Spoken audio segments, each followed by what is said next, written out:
네거티브를 이야기하는데 네거티브라는 것이 부정적인 모든 건 네거티브가 될 수 있어요.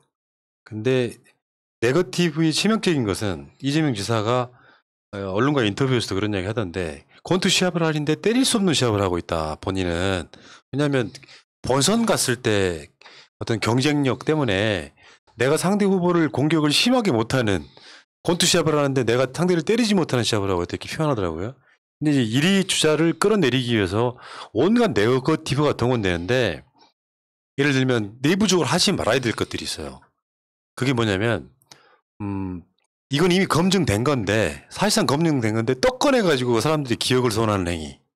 그것도 네거티브에 속하는 거고 우리가 바라는 건 그런 거 아닙니까? 예를 들어서 그 사람의 어떤 정책 검증을 통해서 민주당 주자들이 윤석열이 씨가 못하는 거 어떤 정책들 수도 없이 많은 걸 막 서로 쏟아부으면서 그런 경쟁을 하는 걸 바란다 이런 의미고요. 물론 뭐 양념처럼 작은 네거티브가 등장하는 것 정도야 그냥 웃고 넘어갈 수 있는데 그 네거티브가 좀 지나치다 이런 측면에서 오늘 그 화면 하나 보여드릴게요.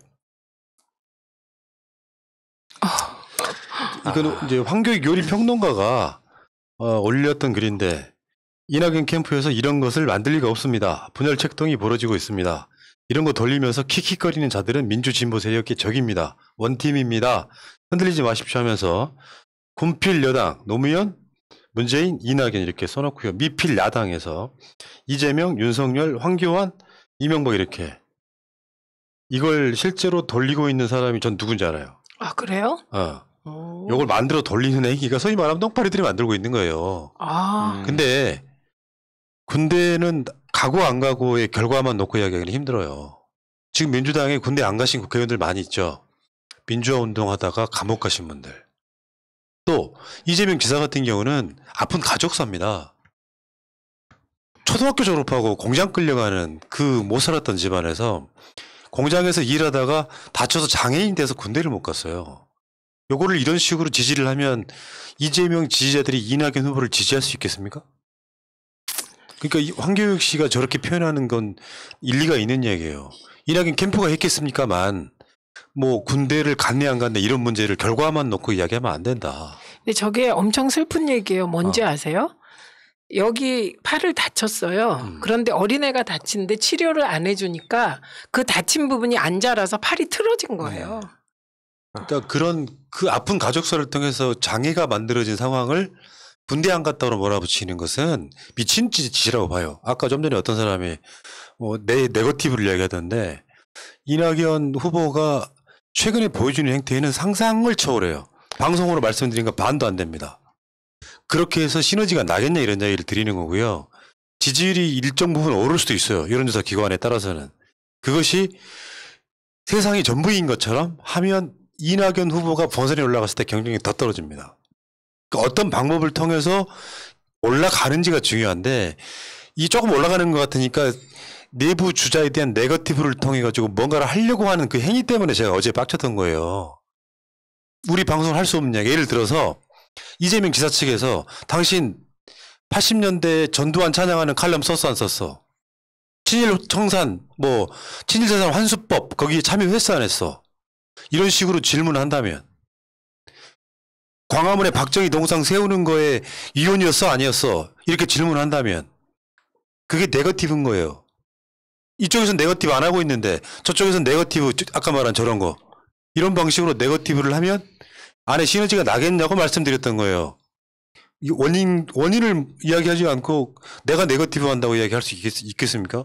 저는 진짜로 존경할 만한 사람은 존경하고 싶은데 이런 방식으로 선거운동 하시는 거 저 지난 대선 때도 어느 한쪽 편들거나 그런 측면보다는 그 당시 이재명 지사 비판했었거든요.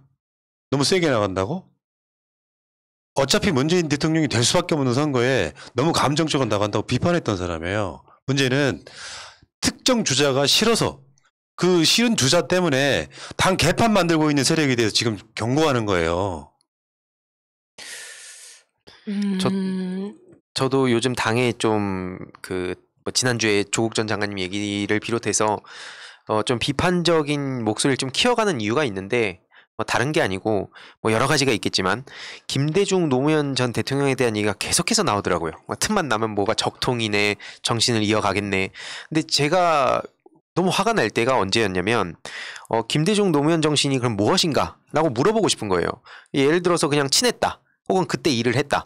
그런다고 그 사람이 김대중 노무현은 아니라고 전 생각을 하고 예를 들어서 행동하는 양심, 깨어있는 시민의 주식된 힘 이것을 뭐 예를 들어서 노무현 전 대통령께서도 오히려 대통령이 되니까 내가 할 수 있는 게 많이 없더라. 왜냐면 현실적으로 국민을 아울러야 되니까. 그래서 오히려 막 정치를 안 했으면 좋겠다 이런 얘기가 나오기도 했었는데 그런 걸 보면서 그럼 본인이 지도자로서 노무현 정신을 어떻게 가져갈 것인가? 예를 들어서 뭐 행동하는 양심과 깨어있는 시민의 주식된 힘을 어떻게 연결해서 지지자들한테 혹은 더 나아가서 국민들한테 효능감을 전하고 그 정신을 이어갈 것인가에 대한 구체적인 플랜이 하나도 안 보이는 거예요. 그냥 내가 친했고 내가 그 정신을 이어가겠다. 그러니까 날 지지해달라. 너무 그게 화가 났고 그거는 정치권 안에서 해결할 수 없는 부분이 전 되게 많다고 생각해서 가교역하라는 거거든요. 전 굉장히 무책임한 발언이라고 생각을 합니다. 그러니까 뭐 친문의 지지를 받고 있다 이런 그건 그들만의 이야기고요. 어떤 정신이냐가 중요한데 그 지점은 추미애 대표가 정확하게 찍었죠. 개혁적이냐 아니냐. 뭐 지금에서 협치냐 사면이냐 뭐 이런 이야기처럼 그러니까 그런 관점으로 바라보는 게 가장 중요한 정신을 이어받는 거지. 친문하고 친하니까 내가 적통이에요? 아니죠. 그건 말이 안 되는 거고요. 문재인 정부의 국무총리를 지내셨는데 적통이다 아니다를 말하는 게 사실은 이상한 거고요. 그리고 그러면 이재명 지사는 민주당의 적통이 아니냐. 이게 무슨 지금 이조시대 우리가 조선시대 사는 것도 아니고요. 그냥 민주당으로 원팀이지 적통 따지고 이건 너무 저는 봉건적인 발상이라고 생각해요. 다시 말씀드려요. 저는 민주당에서 이낙연 후보가 돼도 적극적으로 지지할 겁니다. 그게 안 되는 분들이 문제인 거죠. 자, 본격적으로 출발하겠습니다.